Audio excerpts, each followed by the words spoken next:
Hello, everyone. Thank you for joining us today for part 5 of our Certainty in an Uncertain World, What to Do Now weekly webinar. It's incredible that it is our 5th week already hosting this webinar. For those joining us for the first time, welcome. We host this webinar every week on Tuesday, same time and place, and welcome you to join us as we continue to bring you the latest during this time of uncertainty.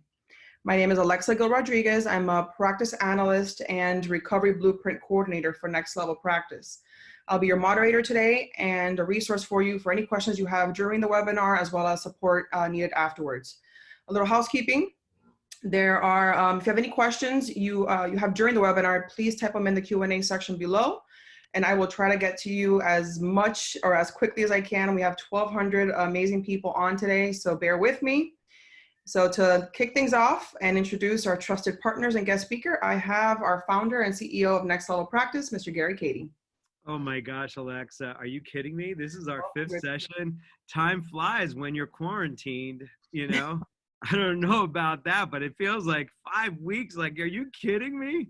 You know, sometimes I feel like it's watching paint dry, and then other times, like, I can't believe that the day just flew by. So as everybody comes in, I just want to warmly welcome you. I want to thank our dear collaborative partners and panelists for being here week after week. And it's, really been an honor and a privilege to work with each of you and bring the latest in the evolution of our work through this process. And today, of course, we have our staples, Tanya, Bob, Brian, Steve, Andrew, and we're going to be... We have a little feedback here. It looks like Tanya, you haven't, or somebody has something. Anyway, sorry for the distraction. And so thank you for each week bringing the latest and some of the great stuff that you bring, especially, week after week. It's really why we've grown from 200 people in our first session to now over 1,200, which is really exciting. And then we have my dear friend and colleague, Jim Dew, with us today, and Jim is going to really give us the latest on what's happening with the loans and what's to do financially and the decisions you need to make. One of the things that we've taken on as a group is bringing the most relevant, timely, and accurate information, and we bring the best people we find in addition to the panelists to give you that information. So Jim has become a dear friend and colleague. He and I have created the new course called 5M over 5Y, and that equals 5 million over 5 years. So we were supposed to have that next week in New York City, and we're still going to have it. It's going to be virtual, but I'm so glad that Jim took his time and precious time. He's busy, just like all of us, to do this and really give us the insights of what you need to do in the decision making. He's going to be a brilliant mind and give you what you need right now. So a couple of things. I just want to take on really the mindset during this time. And this has been really helpful to people. And I want to just presence this. The first is, during this time, it's important to respond versus react. And the concept of responding is, you take what's in front of you, you evaluate it, you see what the best move is next, and then you take those steps. More thought out. Reaction is based out of fear, quick, without a thought. And so this concept of responding versus reacting has been a really good mindset tool for a lot of dental professionals. So I wanted to just bring that into the space. The next thing is, it feels like we lose control. And I saw this today, and I took this quote. We have shown that we control the virus. The virus does not control us. And it feels that way sometimes because, we're at effective things. See, one of the things that I've learned throughout all the crises I've been through, personal alcoholism, 12 years sober in 2 weeks, everybody, that's pretty awesome, man. I'm so excited for that. Thank you. And 9/11 and 2008, the thing that I've learned is this, common to every crisis: you're going to have circumstances. Circumstances happen. And then it's like, what do you do in reaction to those circumstances and have power over it?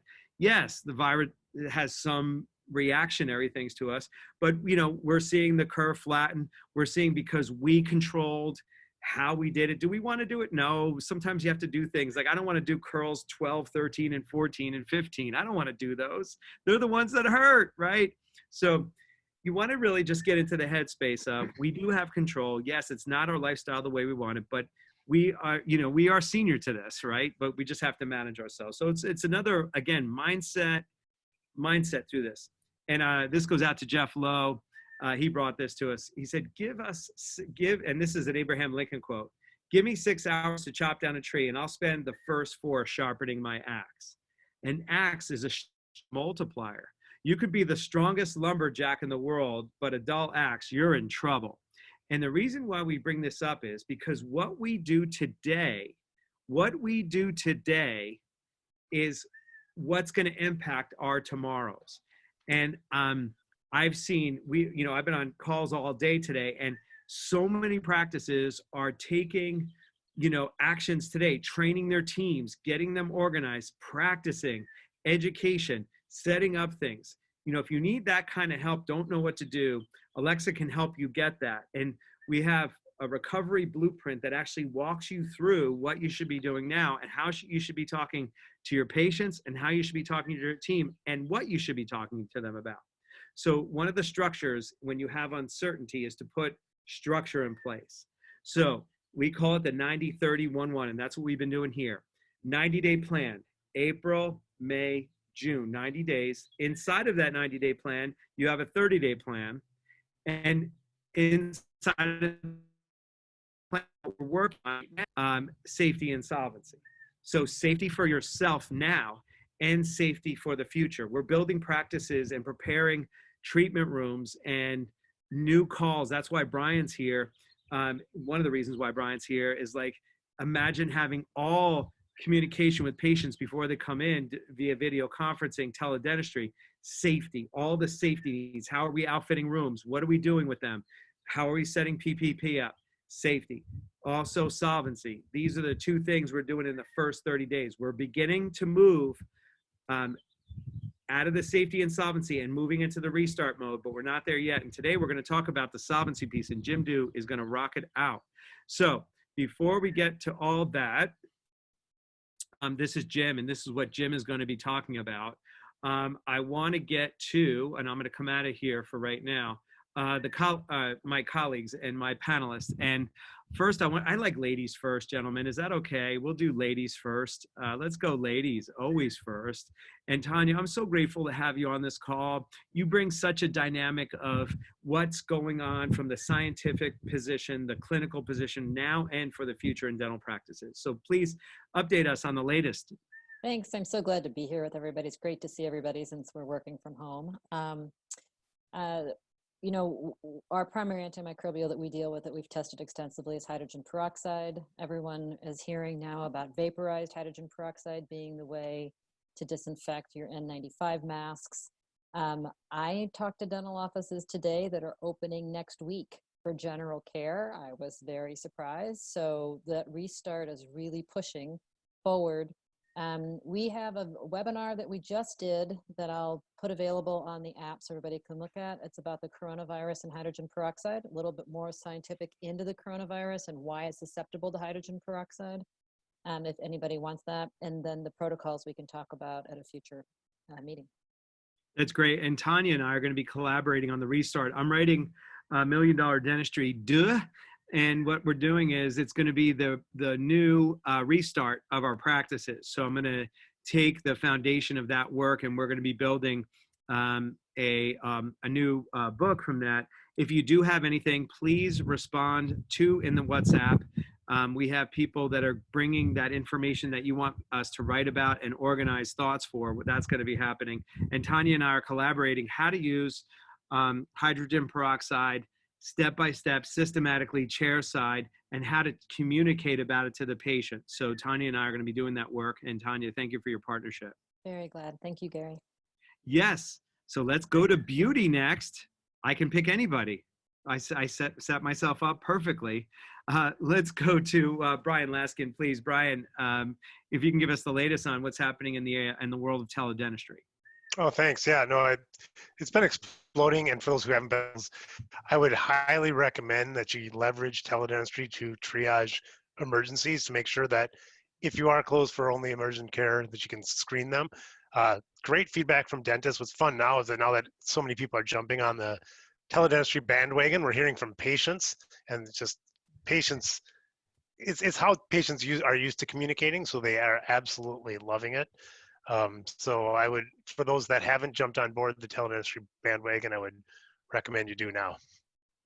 Yeah, and Brian has given an offer of free 30 days, and we've had a great handful of dentists on our last. I do a CEO course for dental CEOs, and we just unpacked your system for teledentistry, and what's nice about it is it's customizable, and you can ask certain questions, and doctors really appreciate the ability to customize it for their particular practice, Brian. So, and your system takes about an hour to get up and running, and they were really appreciative of the solution to have that fast. And it really takes us into the next generation of our work.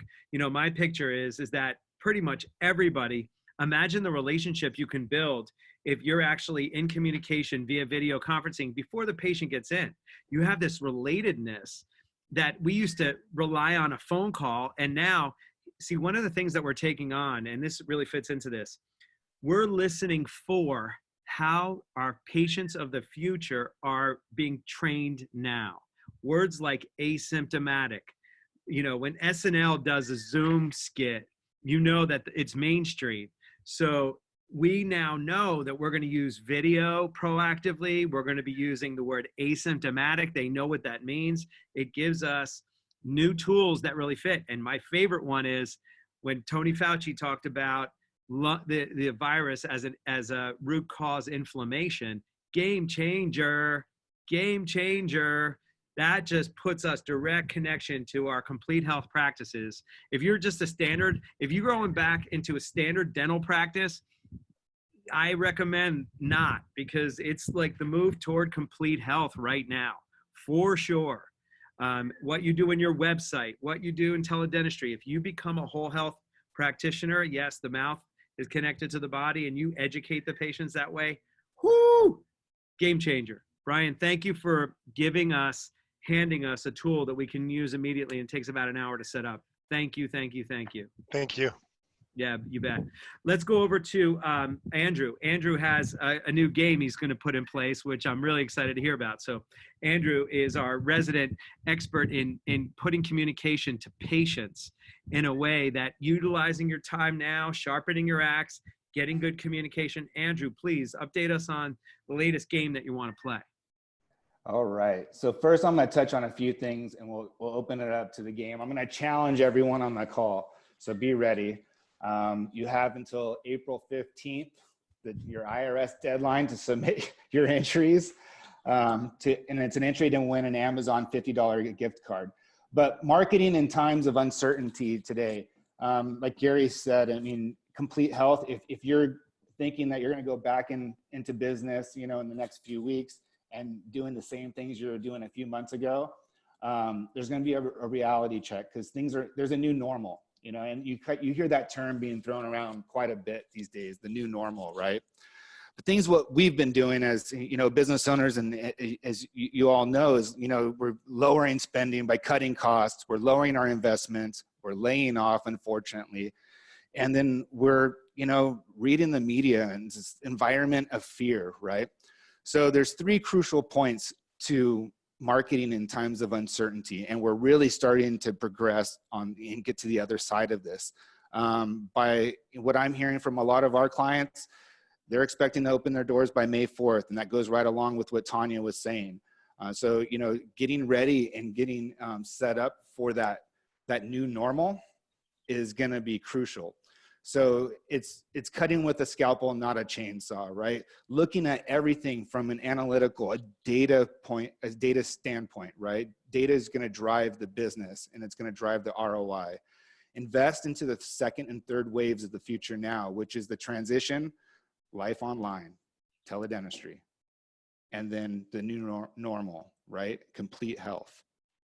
So that's what's changing. That's the new normal. So start getting ready for that now. Start getting the content for your website ready for that now. What your audiences were thinking about 5 weeks ago, it's not the same, as you can see over here. They're thinking about how to actually, you guys are gonna go crazy over this. People are really searching on how to pull their own teeth from home. This is what it's crazy that the searches that are coming out in the dental field right now. It's just, people are scared. They don't know where to go. So be empathetic, provide that help. That's all you need to do. It's not about, serving ads for dental implants and teeth whitening right now. It's about really getting out there and providing help to the community and letting them know, hey, our doors are going to be open on this date. This is what our plans are. This is our 30-day. This is our 1 day. This is what we plan on doing. Things may change, but come to our website because we'll continue to update it. So I bring this to my next screen here, is the challenge. Do you think your dental practice has the best web presence? So I challenge you, everyone on the call, to go to the URL there, go.drgenius.com/geocanvas report. And let's find out who has the best web presence. Enter your practice information by April 15th, 2020 for a free GeoCanvas report and a chance to win a $50 Amazon gift card. Okay, so we have plenty of these to go out. We're gonna do one for every state. So if you come in and you have, the best web presence out for that state, you're gonna get a $50 gift card. So go ahead and submit your entries by April 15th, and then on the next call, we'll go ahead and announce our winners. Back to you, Gary. Dr. Genius Challenge, love it.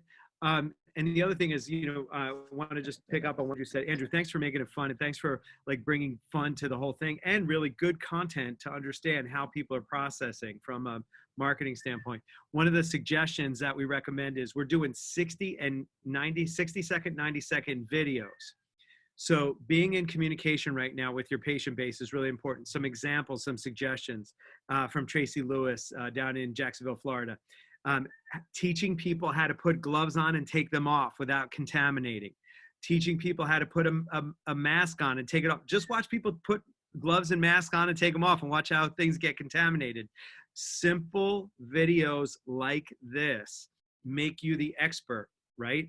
And so this is another example of really getting that kind of communication in. Write a blog about it, but really getting that content and going. Andrew, thank you so much. Oh, we're getting down to it now. We're going to go to Bob and then Steve Parker. Bob is our resident banker, and he has your hand. And are you alive, Bob? What's happening? Are you barely alive? I can barely even keep my day straight. I'll have to tell you right now. I can't even remember what day it is anymore. I'm just calling it happy day, period. Yeah. So I just really want to say that, this has definitely been a wild, wild west show for the banks and the lenders out there. I think the great news is that we've all now caught up with what's going on. And I think we all have got our systems in place. So those people that have actually been applying for the PPP loans definitely are able to get themselves get themselves approved. And we definitely have been seeing that these people have been getting funded as well. So there's been quite a few. I know with CitiBank, I know with, I've been watching the WhatsApp as well. And I've seen a few people post on there that they've actually received their money as well. So it's great news to see that that's all happening. I would definitely say that the biggest question that we're having out there is really coming down to is when should they actually take their loan, or can they stall on taking their loan? The reality of it is that I think that's really difficult for the banks to have you hold on to loan documents, and they only last for so long. So I would have to tell you that you probably are going to have to accept your loan documents and get yourself funded. I would also recommend, just as a pointer, maybe to open up a separate account, business account, to put the funds into that account, just so that you can keep everything separate from what's going on, just as a pointer. But I think the big question is, once they receive those funds, how soon do they have to start paying? The reality of it is that you really only have 10 days once you receive those funds. So that's really what the rules and stipulations are telling us right now. Obviously, what this whole spirit of the law, this whole PPP loan was all about was to take others off of, those employees off of unemployment and to get everybody paid again. So I understand there are issues, but the great news is we're coming closer to the end of April. And so I think that by the time you probably get your money, you'll probably have your doors hopefully open by then. But if not, you'll probably have to use the money in order to show that that you've paid your employees for the 8 weeks and that you're able to get that forgiven. The other thing is that you just have to remember the rule of forgiveness.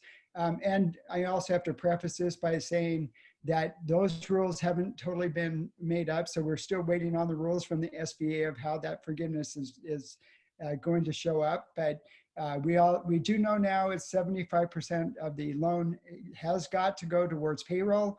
25% would go towards your mortgage, your interest, your rent and utilities. So just as long as you have it in that segment, you're good for the forgiveness.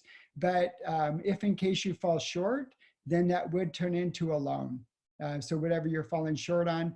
And just to clarify on the loan, and I'll be done with all of this. So because I know we have an expert coming on as Jim, and I'm so glad he's here, but I just want to make it clear that you do have, once you take out this loan, you have 6 months of no payments. And then you have an extra 18 months of primarily making payments at 1% for the 2-year term. So other than that, I just want to say, Jim, we're excited to have you on this call. And I'm just looking forward to hearing what you have to say. Thanks so much. Thanks, Bob, for representing. And, thanks for taking something that we thought was like, would it ever happen? And actually knowing that it is happening. And then knowing the specific details, as we know, there was a lot of questions and you did so beautifully. So thank you for that. Before we get to Jim, I want to just give Steve Parker, our resident, I call him the pulsometer because he has his hand in 120,000 dental practices, being the founder of and the editor of The Profitable Dentist. So Steve, bring us the latest in what you're hearing out there so we can then transfer it to Jim, and Jim will finish us up for today. Awesome. First want to say it's good to see everybody again. This has become a kind of a really important part of my week. It gives me a chance to share or update what I'm hearing, from one-on-ones. The other thing I wanted to say is I noticed Gary started with beauty first or whatever it was. I'm at the end, so I don't know what that's saying, but we'll take that offline. First of all, the big thing this week and last week, two big things was, number one, the finance, CARES Act, PPP loans, EIDL loans. I'm seeing a lot of people who are getting funded. And then suddenly there comes this second wave of, okay, now that I've gotten funded, I understand, I'm going to have to pay some back. There's a clock that starts ticking. There's all that complications that I'm sure Jim's going to clear up. And so that is really probably the number one topic. The second is anxiety, stress. And, I think our third episode, we talked about the anxiety and stress and mental health issues. That is really kind of bubbling to the top. There are a lot of docs that are just struggling. So I wanted to repeat that again. Don't, you are the practice owner. Don't take your hand off the wheel. And people, I think, are doing a very good job of that, practice owners, but also understand you need to find a balance. And, you have a gift of time right now. And if you have kids or grandkids, or if you have, I know I talked to Alexa the other day and I heard, I think one of her kids in the background, that's a gift, so see it as that. It is important. You still are the practice owner. Everything is still on your shoulders, but find that balance. And if it becomes too much, reach out to somebody. Anybody in this group would not hesitate to either direct you or just help you. So as a practice owner, what we're talking about is very complicated and is it's an outside stressor and an internal anxiety producer. So understand what that is. And, you weren't trained for this, but don't hesitate to reach out. So that's what I have for this week.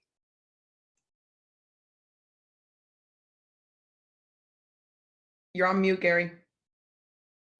Wow, I hate when that happens, when somebody, I hope you all saw the SNL, skit on Zoom. But anyway, I just pulled one of the faux pas.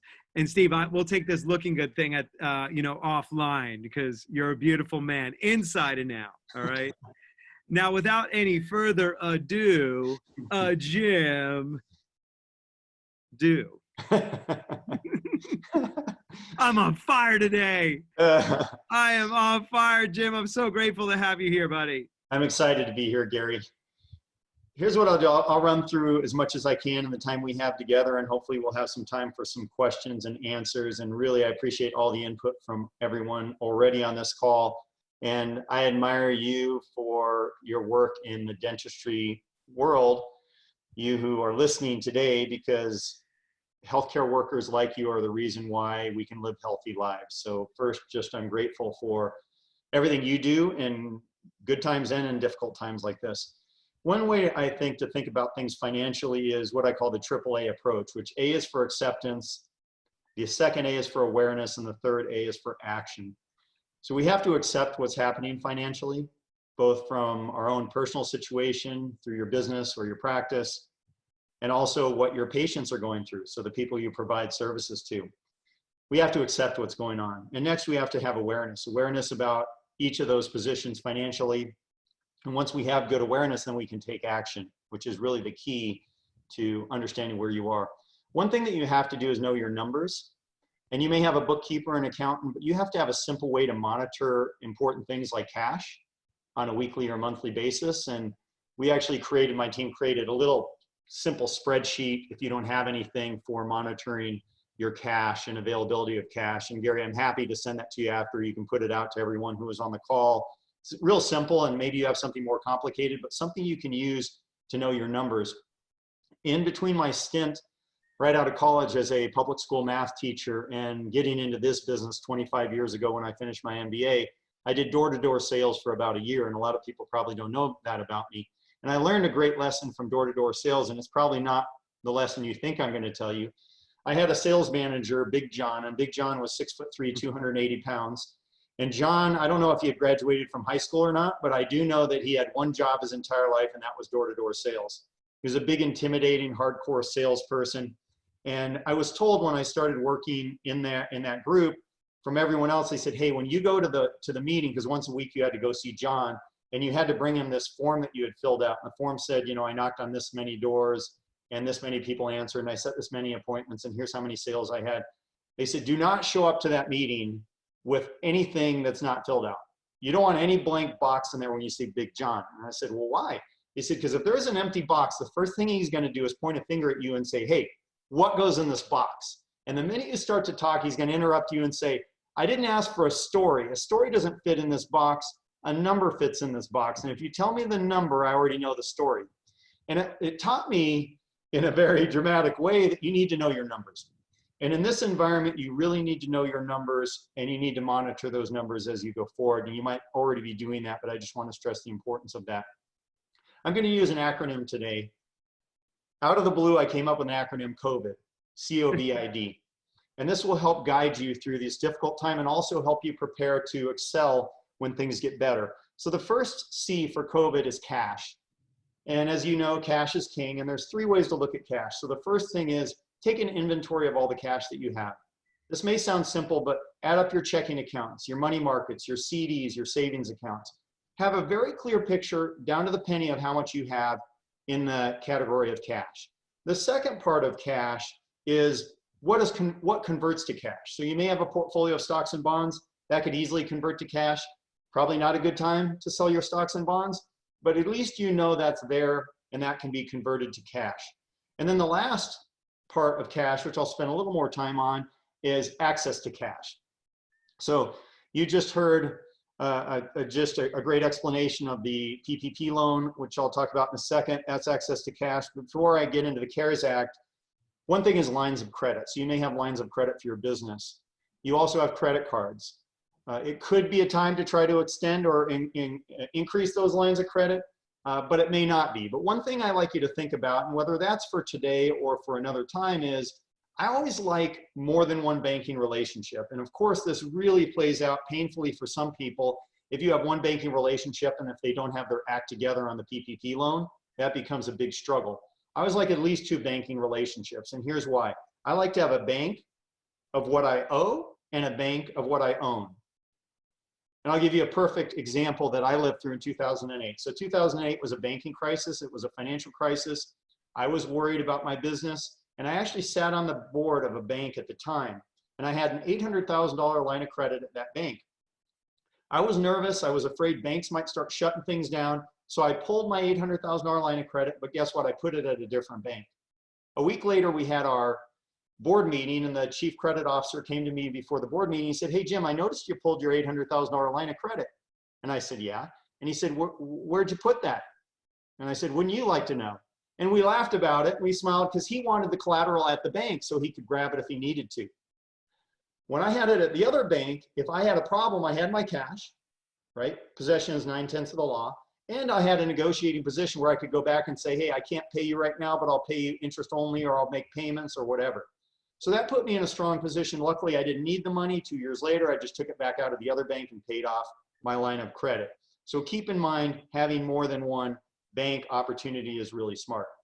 Insurance. A lot of you may have in your practice, you may have, I'm sure you do have commercial insurance.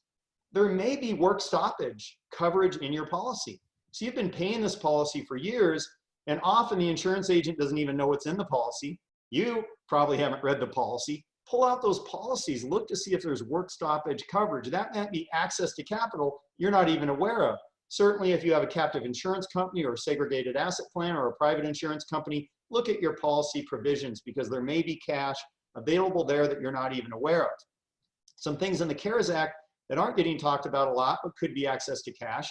Under the CARES Act, if you've been impacted by the COVID-19, which everyone on the call, I'm sure you've been impacted, you can get access to IRA and 401k money. You can take out $100,000, no pre-59.5 penalty, and you can pay those taxes over 3 tax years, 2020, 2021, and 2022. Although you still might want to pay it over 2020 if this is a low tax year. You also, if you don't need the money, you can pay it back and put it back into the IRA or the plan at work over the next 3 years. No harm, no foul. There's also been increases to how much you can take in loans against your company plan. So you can now take $100,000 instead of 50. You can use 100% of the vested balance. Those are ways to get access to cash. Just as an aside, if your kids or anyone are paying student loans, there's been a respite, no interest accumulated. You can defer your student loan payments till September 30th. By the way, this doesn't happen automatically. You have to call your loan provider and tell them you want to do this.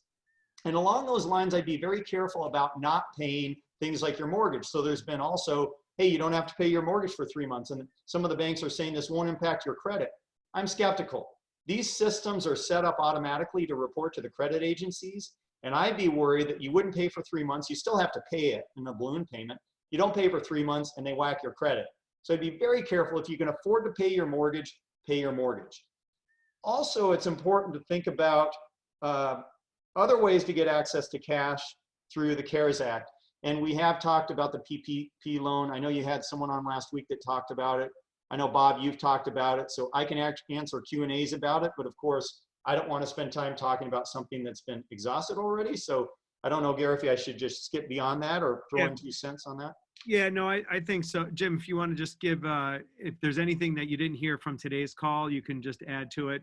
You know, just keep it simple today about the loans. Yes. Yeah, I'd say the big thing is, of course, getting a loan is one thing, but the forgiveness is the other piece. And of course, as you know, there's only qualified expenses, and it's already been said on the call, 75% has to be for payroll.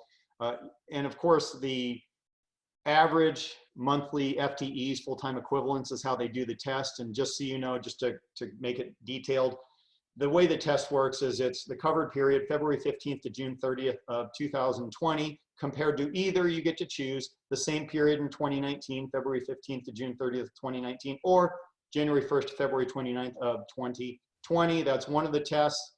If you have 80% of the employees back, under that test, then you lose 20% of the forgiveness. You also can't lower anyone's pay who makes less than $100,000 by more than 25%.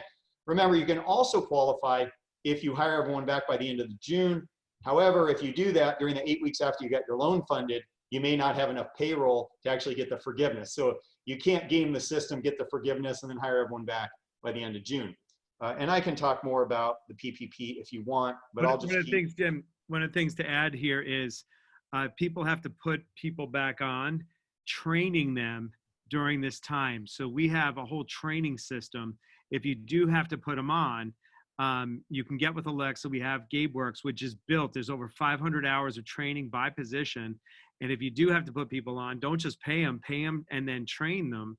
And so that's the other thing. Just wanted to add that in at this point. So Alexa will send that out with the follow-up to this webinar.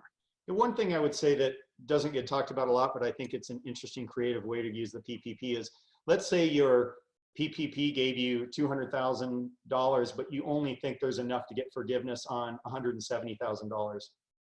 There's no reason why you couldn't hire more people and increase payroll to get more forgiveness. So there may be an opportunity to hire someone that you need for growth, or even if it's only for a 2-month period. I believe in these times you show your true colors, so I'd have high integrity. But let's say you had a project someone could do for those 2 months to get forgiveness, and just tell them ahead of time, hey, this is a 2-month deal. After the 2 months, I'm not sure that I'm going to retain you. You know, it takes you above the average, so it doesn't hurt you there. And then you add to the amount that gets forgiven, and you get someone employed for a couple of months, and you help your business. Well, a great thing there for dentists is recare coordinators. I mean, and also collectors. I see people sending out to eAssist. They could hire people internally to collect money, and they're getting a double hit. It's not costing them anything, and they're getting revenue in, and then really getting everybody in recare set back up. And there's a whole systematic approach to all that. You know, there's tons of stuff if you want. Alexa can help you with that. And organize what to do with your team and how to really max out that forgiveness piece. So thanks, Jim, for that. You're welcome. And if you have life insurance policies that have cash value in them, that's also another place you can get access to capital. Let's go from C, from cash. And by the way, that takes my longest time, so I'm not going to take as long as these others. I don't want Gary to think this is going to go on for an hour. But the O is for outgoing in COVID. So really be clear on what money is outgoing in your business and your personal expenses. And it's also a good time just to reframe and think about what matters to you in your personal life. Where do you really get joy? Is it from some of the things you were spending money on before? And then what's necessary and helpful to your business? I would tell you in my life, groups like this that you're a part of with Gary, I would not get rid of those. Access to ideas, to people, to community, that is a key to getting through this and to thriving on the back end. So be careful about cutting too deep. And also be careful about getting rid of A players. If you can keep A players and repurpose them or have them do other things or create other avenues that could create you other streams of income in the future, do that. You don't want to lose A players. And by the way, if you have a C or a D player, it's a good time to lose one and hire an A player. There are a lot of A players who've lost their jobs. And remember, the forgiveness test doesn't say you have to keep the same people employed. So look for the A players, and it's an opportunity to part ways with the C and D players. So that's outgoing is those types of things. And one thing I hear a lot about negotiating leases. So I'm just going to throw one little piece in there. It's a really critical time to know your position and whoever is on the other side. And it's also a time to show kindness to people, because it's easy to kick people while they're down. But if you get in the habit of doing that, when you need them in the future, they're not going to help you. And besides, it's not going to feel it's not going to feel good. I think this is a time to show your true colors and your integrity. So I've heard people saying, hey, I'm paying this lease, I'm just not going to pay the landlord for 3 months. Rather than taking that approach, I would say, what's the landlord's position? What's your position? So I'll just give you a quick example. Let's say my landlord's position is they have a very strong cash position and I have a weak position. My business is struggling. I could go to that landlord and say, hey, let's do something so that you give me a year of a reduced payment, but let's build into the lease where you step up in future years. So you're going to get a better deal in future years, but right now I'm going to get a deal where I'm going to survive.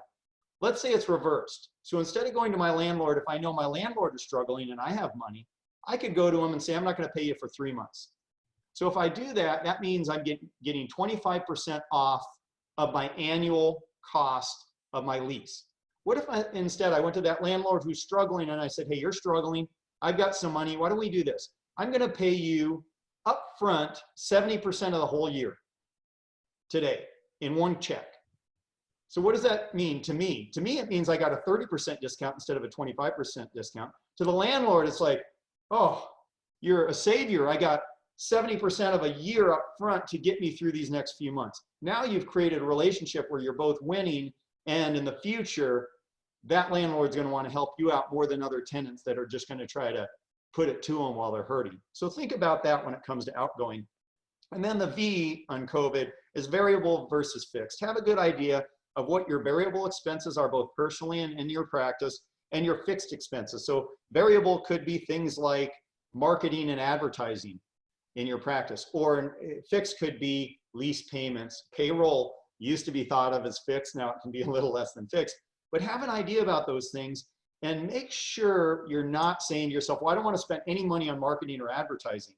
Because if you put yourself in a position where you're the only dentist advertising as we come out of this, you're going to be so much better off, and you could grab market share, you could do tremendously well in your practice. So don't be so scared that even if you have money, go, well, I don't want to spend it on marketing, or I don't want to try to grow the business, because a lot of dentists, I can tell you, are going to be hiding under their desks for months after this. Don't be that type of dentist or employee or owner or person in the community. The I is for incoming. So what's coming in? When you sell a practice, recurring revenue counts a lot more than one-time revenue. And that's true of every business. There's a reason why buyers will pay more for recurring revenue. So I split it out in the incoming, what's recurring revenue and what's one-time revenue. And you have to put more weight that the recurring revenue is going to stick around, excuse me, than the one-time revenue. The other thing to create incoming is be creative. Again, think about your position versus your patients or your clients. Again, if you're in a strong financial position and your customer or your patient is not, then think about putting some things together to things where they can do low pay options or no pay options. Whether you say, hey, I'll tell you what, if you sign up for cleanings for the next 2 years, I'm going to give you the next one for free. Whatever it might be that would position you if you have money and your patients don't. On the other hand, if your patients have money and you don't have money, then what about a prepay? How'd you like to prepay 2 years worth of cleanings? I would do that with my dentist if he offered that to me. I'd prepay to get a deal, and that would help him out at the time. So think about other ways to structure things that are not the norm, that think out of the box, and other streams of revenue. So there's a lot of ways you could probably make money that you're not thinking about besides what you do in your normal course of business. This is a great chance to try to think about developing those other streams of income so that you can actually position yourself in the future. So that's now we're down to D on COVID, and the D is for decisiveness. So I think of this as, have you seen, Gary, the movie Dancing with Wolves? Yes. So I was thinking of this movie in the last couple of weeks, and this is Lieutenant Dunbar, who was played by Kevin Costner, and he's out on the territory when it's in the days of the Cowboys and Indians.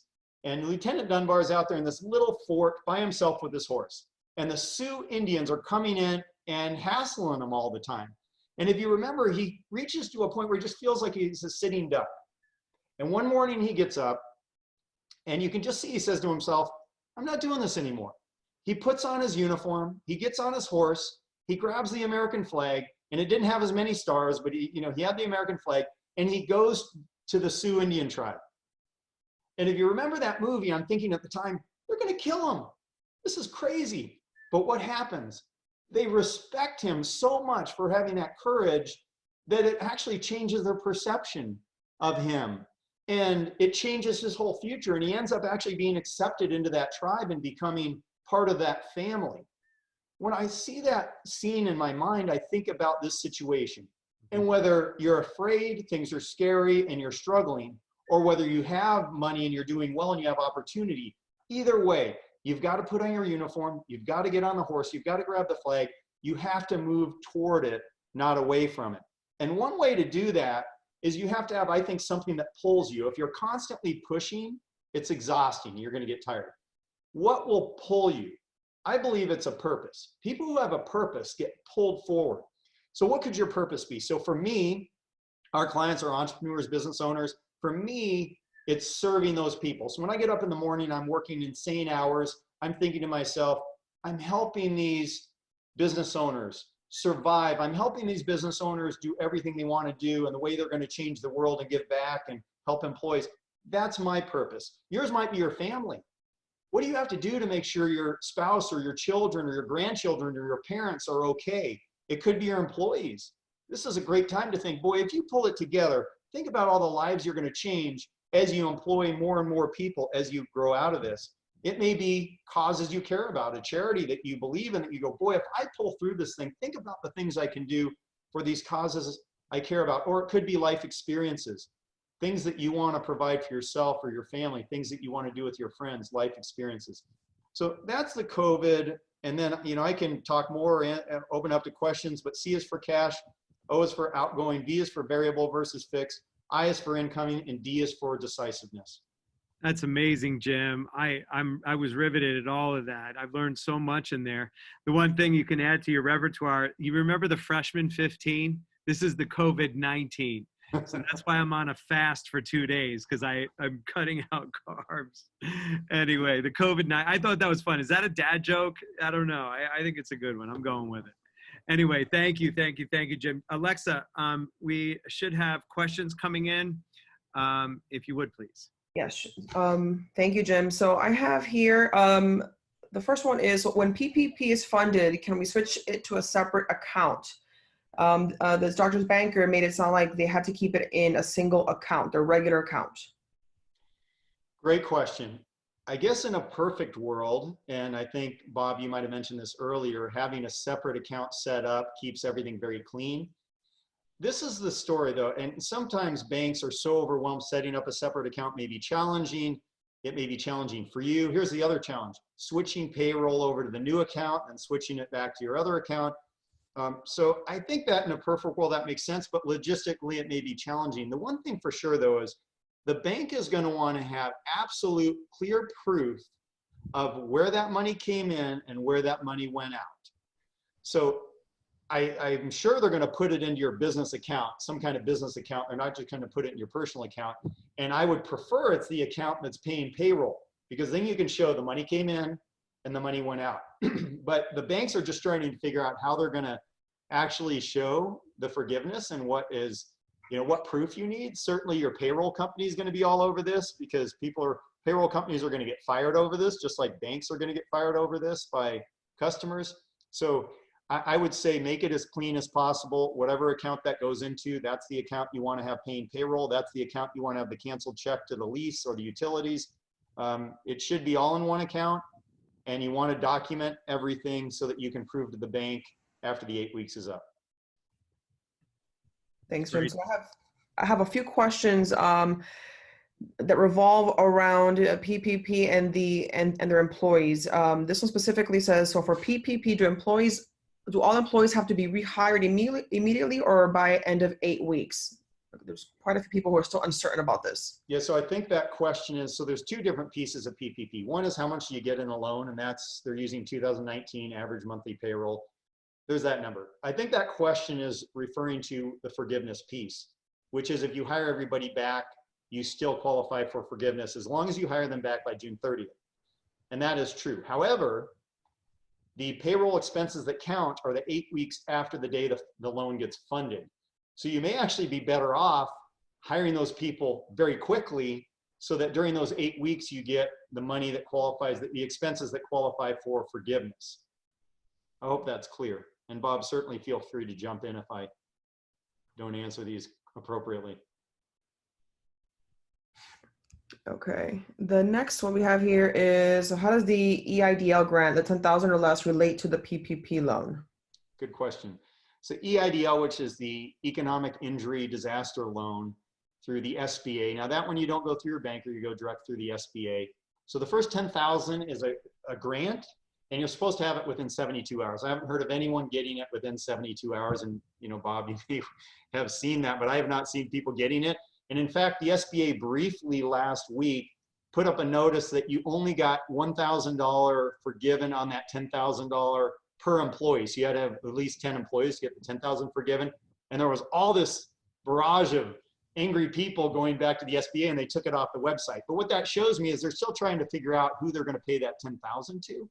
So the way it fits in is there are two different things. So the EIDL, that loan is a loan that you actually have to show that you've had injury due to the disaster. You actually have to do a lot more to apply for it. It's more intensive. And other than the $10,000, it is a loan. That loan can be up to 30 years. It's 3.75% interest. They will give you up to $2 million. If it's $200,000 or below, you don't have to sign a personal guarantee. They do want to run credit. They do want to see about your ability to pay back. So it is a loan. If you do get that $10,000 forgiven and you get forgiveness on the PPP loan, they will use that $10,000 counts toward your forgiveness amount. So you don't get to get the $10,000 plus all the forgiveness on the PPP. Often we recommend that people apply for both of those. Hey, Jim. Yes. SBA sent out an email last night and this morning that $2 million's been reduced down to 15,000, and then you get that bridge loan is 1,000 per employee, max to 10,000. So it depends on. I mean, if you have more than 10 employees, then you're kind of left in the short end of the stick there.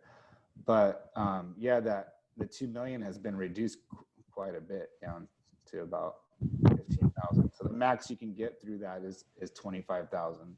Oh, wow. Yeah, well, that's a dramatic difference. Now, that might be because of the Main Street loans they have coming out that they're still trying to figure out, which are really aimed more at employers who have less than 10,000 employees. Because if you think about it, the PPP was, in general, there's some nuances, but 500 employees or less.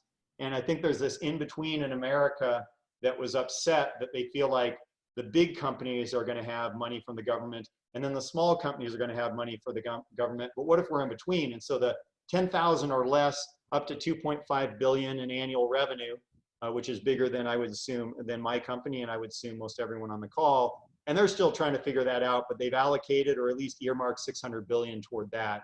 So we'll see. But yeah, all of the stuff is in flux, and thanks for clarifying that. I have not read that. I've just been on calls all day since early. So I have something funny I do want to share, because the doctor mentioned that Kevin Costner was such a great movie, and then he followed it up with Waterworld. So if you guys saw Water, which is horrible. I never saw it, thank goodness. So I wasn't burned in my mind. Waterworld, yeah. Okay, so I have another question here. So I have a doctor who mentions that they were behind on their rent before COVID. Are they able to use any PPP money under the 25% to catch up with the landlord to be current? They can only use for forgiveness. They can only use expenses in 8 weeks following the day of funding. So they can't go back and pay for stuff prior to that. Okay. Okay. Can they hire? Okay, let me see here. Oh, sorry about that. 1 second. Okay. Let's see. Okay, so they asked for the loan amount to be increased by the banker. The first and third person, hold on. Okay, do I just ask for the loan amount to be increased by the banker when I get the initial loan approved, or is there something else I need to be doing? So I'm guessing that question is, how can I get a higher loan amount from the paycheck? I think after initial, that's what it sounds like. Like trying to up it after it's been submitted. The amount. You really can. It's based on the 2019 average monthly payroll. So that is closed in the books, right? You can't do that at this point. Bob, do you have anything to say to that? I don't think you can increase after. Sorry, no, you're absolutely right. You cannot. It would be difficult to do that. For the banks to have to go backwards and try to figure that out, that's really difficult. Jim, quick question actually. Can the doctors hire NextLevel as an independent contractor and get forgiveness under the PPP? So are you saying if they are an independent contractor? if they can hire us as an independent contractor, us at NextLevel. Yeah, so in the PPP loan, you cannot use independent contractors or you can't pay an independent contractor and then use that toward the loan amount that you would get. And you can't use that as a qualified expense to get forgiveness during the 8 weeks. If you are an independent contractor, you can apply for the PPP and you can apply for forgiveness and use your independent contractor compensation up to $100,000 as built into the whole thing. Okay.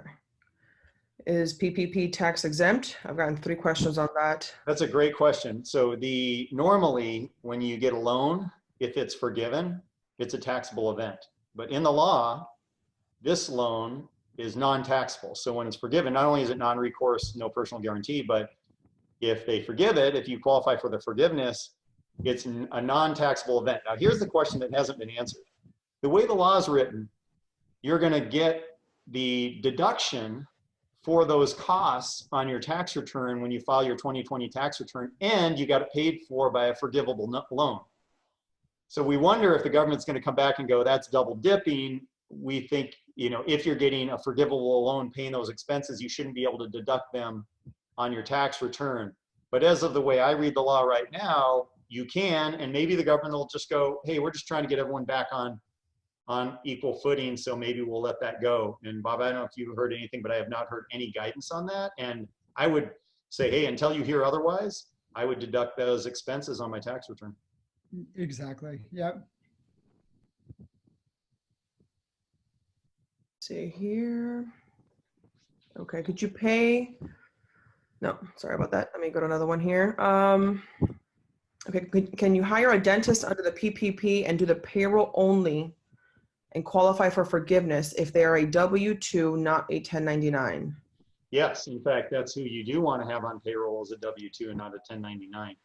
So now remember, there is a limit. So it's $100,000 of salary per year. So if you paid your dentist a lot more than that, but there's also opportunity for paying bonuses and other things to people during the 8 weeks. Okay, Jim, any information on Can you say more of that? Can you say more? I'm sorry, Alexa. Oh, sure, go Can ahead. you say more about that, Jim, about paying bonuses during that time? What do you mean by that? Yeah, so payroll includes bonuses and other items like that. So let's say you had the money, right? You wanted to get the forgiveness. What a big win to go to your employees and say, I tell you what, I'm going to pay you your holiday bonus now. Right? Then it can help you out, and it also would be thrilling to people in this environment if they got a bonus from their boss. And that's covered under there. You can include bonuses. Yep. We had a couple more around that. So also, how about any vacation? 3 minutes. Okay. Vacation as well, I'm assuming? Yeah, so in their benefits that are included are things like vacation and sick pay, and also things like retirement benefits that you support as an employer, and medical insurance, healthcare insurance. If you pay as an employer, you pay medical or healthcare insurance. All those count toward both what you would get in the loan and also toward forgiveness as payroll. Andrew, I think you're on mute. I think you're trying to. The PTO time. How about PTO time? Bob, do you know the answer to that? I think yes. I think yes as well. Exactly. Yeah. Yep. Can you accelerate coverage? I'm like, come on, squeeze it, squeeze it. Last question, and then we'll wrap up for the day. Oh. Let's see here. Okay. Gosh, hold on. We have so much. Garrett, Right. I'd rather close out with the 2 minutes and make sure that we get everybody situated. There's a lot of people here, a lot of resources. I will be your go-to person at Alexa at nextlevelpractice.com. If you need anybody's contact information as well as ours, I'm here for you. Gary, if you want to close us out. Yeah, I think, well, first, I just want to thank the panelists for always bringing brilliant, up-to-the-minute, accurate information, and for my brother from another mother, Jim, for just doing the magic that you do. There's just so many things I could just say about you, and just so want to say I'm so grateful for who you are and what you bring to the energy of money. Like, that's what I love about you. The energy that you bring around money is very calming and soothing and abundant, and that's why I love working with you, and that's why you're going to be seeing a lot more of Jim in the courses that we deliver. So thank you, Jim, for the journey that we've taken, and now we look forward to continuing that. My pleasure, Gary. Yeah, you bet. And lastly, I'm going to leave with a quote that I love. Never doubt that a small group of thoughtful, committed citizens could ever change the world. Indeed, it's the only thing that ever has. And together we'll get through this. Together we're better. We is greater than me, and health is greater than disease. And on that note, I will see you next Tuesday. Same time, same people. And thank you very much for the time we shared today.